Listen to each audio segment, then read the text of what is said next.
மதுரை விமான நிலைய புதிய வான் கட்டுப்பாட்டு கோபுரம் 88 கோடி ரூபாயில் நவீன வசதிகளுடன் வரும் ஜனவரி மாத இறுதியில் செயல்பாட்டுக்கு வரும் என மதுரை விமான நிலைய இயக்குநர் முத்துக்குமார் தெரிவித்துள்ளார்.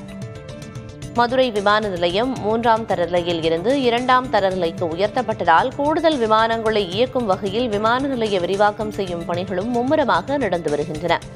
இதுகுறித்து தொலைபேசி வாயிலாக புதிய தலைமுறையிடம் பேசிய மதுரை விமான நிலைய இயக்குநர் முத்துக்குமார், புதிய வான் கட்டுப்பாட்டு மையத்தின் கட்டட வேலைகள் முடிவடைந்த நிலையில் தொழில்நுட்ப சோதனை நடைபெற்று வருவதாக கூறினார். விமான நிலையம் பாதுகாப்பு, பராமரிப்பு, தகவல் தொடர்பு மற்றும் பிற விமான நிலைய செயல்பாடுகளுக்கு இடையிலான ஒருங்கிணைப்பு பணிகள் முடிவடைந்திருப்பதாகவும் தெரிவித்தார்.